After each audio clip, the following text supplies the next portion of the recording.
Good day, everybody. This is Mike Van Giem at Hammond Power Solutions. I'm the Director of North American Marketing. Joining me today will be Sumant Bashist. Sumant will be part of the panelists here that we'll be talking about. Today's topic will be transformer technologies, liquid versus dry. Today we will actually be giving two separate presentations. The first presentation will be comparing liquid versus dry type technology. And the second presentation will be talking about some of the specification differences between the two products.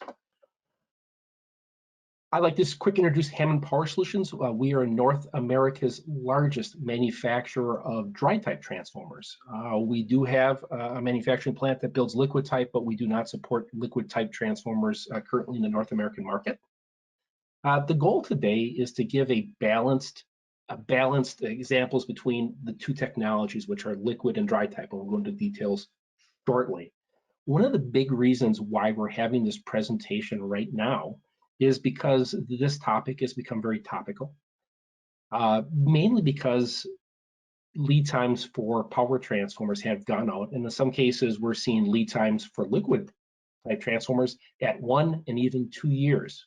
As a result, some people are looking for alternatives, and one of the alternatives people are looking at is dry type. And one of the things that we want to get across today is that both technologies are very good technologies, and there are pluses and minuses for both technologies. However, there is no dry type equivalent for a liquid cooled transformer, and there's no liquid cooled equivalent to a dry type transformer. They both can be used oftentimes in the same applications, but things like site preparation and specifications definitely have to be adapted to both technologies. We'll start off by comparing how the two technologies really kind of stack up against each other. And again, one of the things that we'll be talking about is we're making some general statements about both technologies. When we talk about liquid versus dry type transformers, we're going to be giving some examples of where one technology may have some advantages over the other technology. Keep in mind that either technology can probably overcome these disadvantages, but in a lot of cases it may be something that is not a general design principle. It may add significant cost. So again, we're going to be talking about how the general specifications stack up, but you will be able to find examples in both technologies where they can probably overcome these with no problem, but again, may take a lot of money or some additional design stuff that isn't what we would term as typical. So at the end of this presentation, we're hoping that everybody has a good appreciation for the differences between both dry type and liquid type technologies. So let's start off with liquid filled transformers. They are called liquid filled because that is exactly what they are. We build a transformer, and if you compare what a core and coil, or what the core and coils look like between a liquid and dry type, they're very similar. I mean, if you put up either a dry type core and coil or a liquid core and coil, you will recognize it as a core and coil, although there are some construction differences we'll talk about. The big difference, though, is that with a liquid filled transformer, they take the core and coil, they put it into a tank.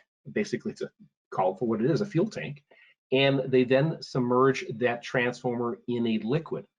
Typically, people have referred to it as oil, and the oils range anything from something that would be, termed diesel fuel, to more modern stuff would use mineral oils, and even more modern designs would use what we call ester oils, which are a vegetable-based oil or some type of silicon, liquid silicon technology. And again, the entire transformer is submerged in this liquid.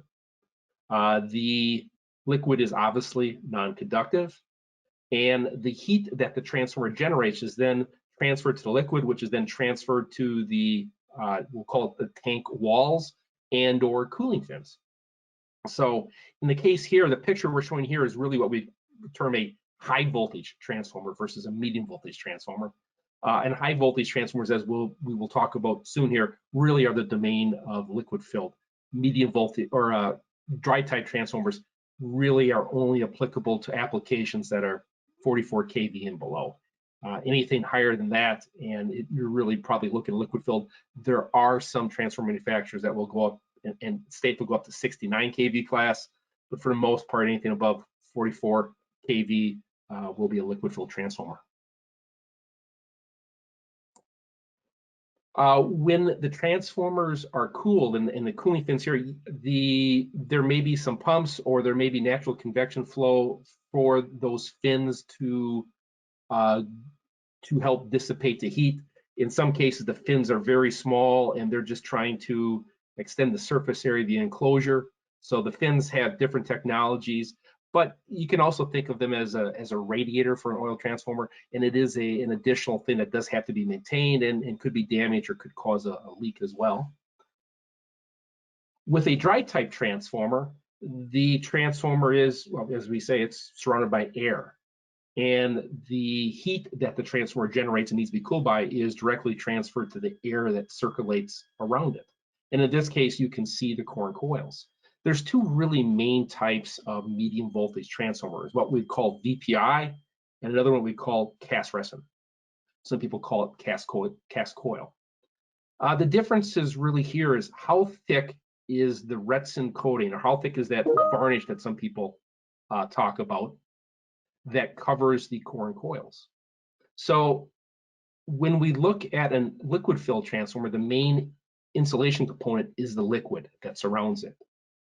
In a dry type transformer, the main insulation components actually are the air gaps, and air is not as effective of an insulator as the liquids. So we will have to have larger air gaps within the transformer. In addition to the air gaps, we also coat the transformer in a liquid coating. A vacuum pressure impregnation transformer, basically a transformer, the coils are submerged into a vat. The vat has a vacuum pulled in it, so there's no air bubbles. Then we use the vacuum to submerge the transformer in the liquid varnish. We'll call it generic varnish, but it's nothing to do with the varnishes you would put on furniture, for instance. And the transformer coil is fully submerged, and then the vessel is then pressurized to further push that liquid into it. And there might be 2 or 3 or 4 or more coatings of that put on. The other type is what we call solid cast, where the core and coil is actually put into a mold, and the entire mold is filled with an epoxy resin and hardened. And this provides a much thicker coating. The other ones where we have just the VPI portion, the majority of the insulation system really is based upon air gaps. When we do the cast resin, the majority of the insulation system, great majority, is really based upon the resin material itself. And in some ways, it'd be more analogous to a liquid filled transformer, but again, very differences in construction and performance. So let's talk about insulation systems. With a dry type transformer, we generally use Nomex, and there are a couple other products that are similar to Nomex. But again, it's a very expensive, a very high-tech, very effective way of insulating a transformer that will last decades. Nomex is very strong. It's, as we say, it's what they, firefighters, when those big suits that they wear that are flame resistant, they're made out of Nomex. And it has, really good properties for both being able to handle long-term heat and being able to insulate. In addition, we also use air gaps. The issue is, and everybody's seen lightning, at a certain point, the dielectric constant of air tends to lose some effectiveness. And generally for VPI transformers, that would be up to about 46 kV class. Again, we've seen some cast transformers claim to go up to 69 kV class, but for the most part, we're looking at 46 kV and below, and up to 250,000 volts or 250 kV BIL ratings. Anything above that, and you're probably going to be looking at liquid. Now, liquid fill typically uses what we call craft paper. It's just thick paper. And paper in itself is not a good insulator, but when you soak it in oil, it works very well. It's very effective. And because of the surface area and because of how the transformers are cooled, liquid filled transformers tend to run cooler.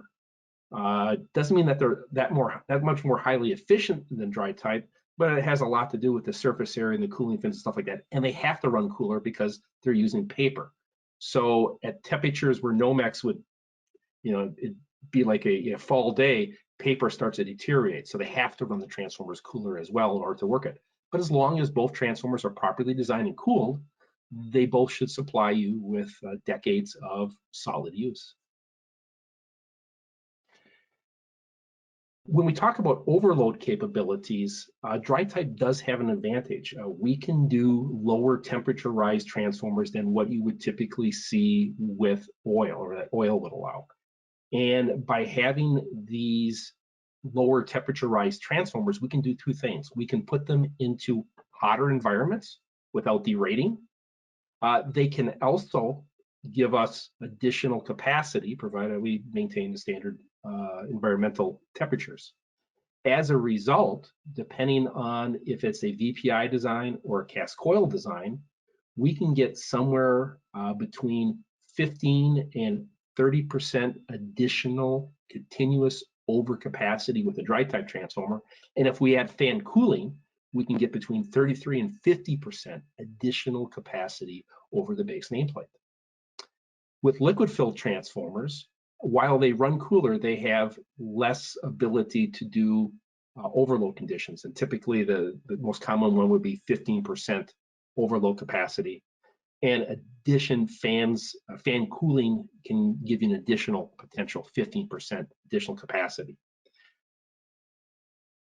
So in some cases, this is actually a valuable tool to understand, because in some cases we do see people greatly oversizing the liquid filled transformer because of either the environmental temperatures or potential for brief overloads. And as a result, the kVA differences between liquid and dry type may be calculated differently. We hope not, but all transformers could experience a short circuit event. When a short circuit event occurs, we are hoping that the fuses or circuit breakers, whatever the overload technology is, will clear the fault quickly. However, in between when that fault is cleared and when the overload occurs, the coils will be experiencing huge increases in current. We're not really worried about the heat for that short-term duration, provided that the breakers and fuses are properly set up. However, that current also creates an amazing amount of mechanical forces within those wires, and those wires could deform. They can break, they can cause the coils to fail. With dry type transformers, generally speaking, the construction of them, the actual physical construction and the way we use those varnishes to kind of glue and hold everything together does provide some significant mechanical bracing in the event of a short circuit that you typically don't have in a liquid transformer or liquid cooled transformer. Therefore, a dry type transformer does have some advantages in being able to withstand short circuit conditions. Flammability characteristics are important. With dry type transformers, there is very little, if any, ability to burn anything. About the only thing that might be able to really combust within a dry type transformer might be the varnish, depending on what type of varnish that we're using. And that would be less than 5% of the total mass of the transformer. So again, and that tends to be self-extinguishing even then. So there is very little concern of flammability with a dry type transformer. If it does fail, you'll probably have some release of smoke, but we're not worried about burning down a building or starting other fires. Obviously, we have to be very concerned during a short circuit, for instance, to make sure that there's nobody by the transformer, because short circuit conditions can send out, there's still gases and stuff like that. So we're not saying you want to be staying next to a transformer by any stretch of imagination, dry or liquid, if it fails. But the failure mode of a dry type is much more benign than a liquid filled. Liquid filled transformers do, the liquid typically can provide additional burning mass, and it can be significant. Now, modern liquids tend to have incredibly high flash points, 155, 170 C. Some of the ester oils are double that. However, in the event of a building fire, those liquids can still provide burning mass. They still have to be contained in the event of a leak. So liquid-filled transformers can, have a potential for catastrophic damage during ignitions or leaks. Leaking is also a concern. We'll go about it later, because even if the leak just results in a puddle and a leak that does not actually cause a fire, the leak still has to be contained. Installation is probably one of the biggest concerns when somebody comes and says, hey, let's look at options. I have a liquid filled transformer. I want to look for options with a dry type transformer. And the issue here is that the transformers really are installed differently. For indoor applications, there isn't a lot of additional prep work that we need to do with a dry type transformer if it's going into a standard electrical room. Okay, dry type transformers provide flexible cable entry points. So basically, I can come in from either side, top, bottom, or sorry, either in, top, bottom, sometimes from the sides, if I'm trying to come into a dry type transformer and either get power out of it or bring power into it. So it's very flexible for things like cabling or conduit. And we don't need a fire resistant room. So a general room construction for an electric room, for instance, is more than adequate for a dry type transformer. Now, when we install a dry type transformer outside, there are a couple concerns that we have. We would like to have that unit installed in an area that's secure from the general public, because there are probably vent holes and stuff like that within the transformer. Generally, the transformer won't be as heavy, won't require as much of a concrete pad. However, a dry type transformer is cooled by air, and inherently there is going to be an air transformer. So if the area is, has a lot of dust, especially if it's conductive dust, like a coal plant or something like that, that could be a big concern. We can build transformers that are what we would call non-ventilated, but those tend to be significantly larger and more costly than a ventilated unit. With a liquid filled transformer, if I install it indoors, I do have to take certain precautions. Even if I'm using an ester oil, let's say, that has a high flash point, may not need to have a fire resistant room depending upon the local codes, I still have to be able to contain all that liquid, either with a separate box that surrounds the transformer, or I would have to dike the whole room. So, and this would also be, let's say if I install a transformer on a roof or something like that, we have to be concerned if that oil is leaking.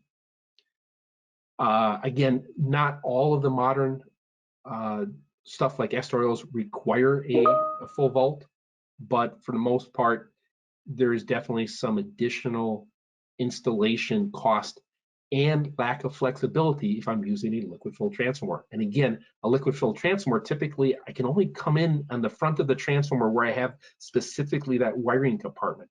I have less options if I'm bringing in buswork or cable. Now, for outdoor applications, a liquid filled transformer by its very nature is an enclosed system.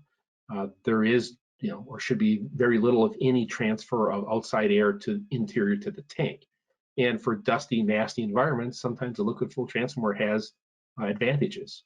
For instance, if I'm going to put a transformer on top of a 20-foot power pole, one would think maybe a dry type would have some advantages because it would be lighter because of the lack of liquid. But on the other hand, putting an enclosed, hermetically sealed metal can on top of a pole that could be difficult to go and check is probably a better solution. That's why, for the most part, all pole top transformers are liquid filled. Environmental concerns are an important and growing concern. Dry type transformers, for the most part, are environmentally safe. There really is no risk for a dry type transformer. We're not really concerned about anything when we install it in an environmentally sensitive area. Liquid filled, however, does present some problems. Depending on what the liquid is, again, some of the least expensive liquids would be more equivalent to, let's say, diesel fuel, or more commonly, at least in North America, mineral oil. Those still provide some environmental risk, environmental assessments, insurance. Depending upon the size of the transformer and how much liquid is in there, we may also have to provide some type of, even outdoors, we'd have to provide some type of basin to catch the liquid should it leak out. If the liquid leaks out, even if it's somewhat benign, let's say that's an ester oil that is, might be a peanut-based or some other type of vegetable-based oil, even in those cases, environmental reports would still have to be fired. Some containment would have to be done if it spills on the ground. So there are environmental concerns with liquid filled transformers that simply don't exist with dry type transformers. Maintenance is also very different. Obviously, with the dry type, I can de-energize the transformer, and I can physically go in and inspect the coils. I can test them easily. If I need to repair something in a coil, provided I can, whether it's a loose fitting or something like that, I generally can get to it fairly easily. I don't have to drain any oil out, and I can deal with it. Installation-wise, dry type units typically weigh less, and their enclosures can be removed. This is a really important consideration, especially interior. I can take a dry type transformer, I can completely disassemble the enclosure, I can bring the core and coil through a door and then reassemble the enclosure inside. With a liquid filled, I don't have that option. It's a welded steel enclosure, and it may be some difficulty getting around corners or through doors. Typical lead times. Okay, this is actually a little bit old. So typical lead times, I guess they could be 4 weeks right now, but if we're talking power transformers, we might be talking closer to the 13, 15-week period right now, depending upon the size. When I go to liquid filled transformers, typically for preventive maintenance, because I can't directly visually inspect the transformers, I'm taking samples of the oil periodically and sending those in for testing. If for some reason I need to repair a core and coil issue, I will have to drain the tank. If a bushing starts to leak, I will probably have to drain the tank in order to fix that. So maintenance issues become much more intense and problematic. And again, I can't directly inspect the core and coil for damage. Installation, liquid cooled transformers often weigh more. The enclosures can't be disassembled. You might be able to move it in without the oil, but then you'd have to bring in oil later on to fill it up. And typical lead times, as we've discussed, we've seen some lead times now of over a year, in some cases approaching 2 years for liquid filled transformers. And when we talk about those lead times, really we're talking about what we call medium voltage transformers. I believe high voltage transformers, lead times could be even longer than that. Close coupling to switchgear, dry type has some advantages. You can come in from the top, bottoms, ends, sometimes from the sides. We can close couple in a lot of different ways and configurations. With liquid filled, typically I have a wiring compartment in the front, and I can only come in from a couple of directions from that front mounted wiring compartment. I am much more limited into how I can bring in cabling or busing. Sound level. Liquid filled transformers have an advantage. We can build low audible noise transformers, but it's not our typical construction. There are things that we have to do. By taking the transformer's core and coil and surrounding it in a liquid, that does deaden the noise. Again, if you are swimming and underwater, people screaming on top of the water sound a lot quieter than if you're above it. Same thing happens with liquid filled transformers. However, liquid filled transformers often employ things like cooling fans. Remember earlier we talked about being able to build low temperature rise transformers. Because liquid filled has a lot fewer options, they may be more applicable to employ cooling fans in certain situations, and now they are more noisy. So it does depend upon the application. Energy efficiency, liquid filled transformers do have an advantage, at least especially for those that are covered by what we call the DOE regulations, or in Canada, Narcan. Generally speaking, liquid filled transformers are going to be slightly more efficient. The requirements by either the US or Canadian Departments of Energy are more stringent for liquid filled transformers, and as a result, they will have slightly better efficiency and a little lower operating cost as a result.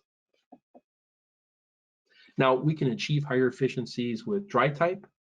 However, again, that typically involves additional cost. So again, we're talking about just based upon how the transformers are built per the current regulations. Overall footprint is an interesting topic, and we've seen some liquid fill manufacturers say that their footprint is a lot smaller than dry type. The issue with some of those claims is you got to be careful. When they're talking about footprint, oftentimes they may be talking about the part of the transformer that physically is attached to the concrete, let's say. But they may not be taking into account the fact that I've got 3 feet of cooling fins hanging off the back of the transformer. And while those don't mount directly to the ground, and technically there's no footprint below that I have to have something to mount it to, they still take up room. So again, when we look at the footprint of liquid versus dry, we include the cooling fins, we do see some advantages with liquid filled. Typically, it's a little more apparent in the larger sizes. Smaller, you might actually see some advantages. I'm sorry, in the larger sizes, you might see some advantages in the dry type. In the smaller sizes, you might see some advantages in the liquid filled. So it's kind of neutral. It will depend upon the situation. It will depend upon if it's indoor or outdoor. It will depend upon the temperature rise and overload capabilities of that particular application in order for you to decide which may have an advantage or not. You really have to get more into the details to figure out ideally which one would have the smaller footprint. It's not always apparent.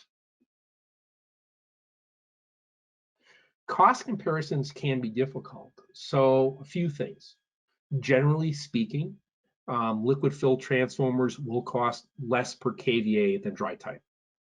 Okay, so, and how that cost is attributed can be very difficult. A lot of the cost potentially has to do with what the BIL rating is, what the voltage rating is, and what type of liquid you are using. If you are going to be using especially a modern ester oil or a silicon fluid, those will cost significantly more per kVA than, let's say, less expensive mineral oil or even oils that are less benign than that. So the initial cost for dry type tends to be more for the actual transformer. However, site preparation for liquid filled tends to be quite a bit more. And if we have to do fire suppression, oil containment, additional permits, if I had to build a vault type room, the cost that we have here for site preparation could be even several times what we have listed here. So one of the things, again, when we talk about, if somebody is installing or has specified a liquid transformer and now they want a dry type equivalent, again, there is no dry type equivalent. They don't, there isn't a dry type equivalent. There's a whole bunch of stuff that has to be redone, and we'll go into the specifications later. But the other big thing is the site preparation. How is the site prepared? And in order to take some of the advantages of the two designs, with liquid filled, I might have a lower initial cost for a transformer, but higher site preparation cost. With a dry type, I might have a higher initial cost for the transformer, but I might have additional site preparation cost. And you have to be able to adjust both of those to achieve the full advantage of either design. In addition, there's additional maintenance cost. You know, if you're going to take a liquid transformer, shut it down, sample the oil, send out the oil for testing, get the sample back, there's definitely a cost there versus, you know, de-energizing the transformer and inspecting the coils visually, which you can do with the dry type. Then there's additional insurance costs. Oftentimes there's additional insurance costs for liquid filled, especially if it's within a building.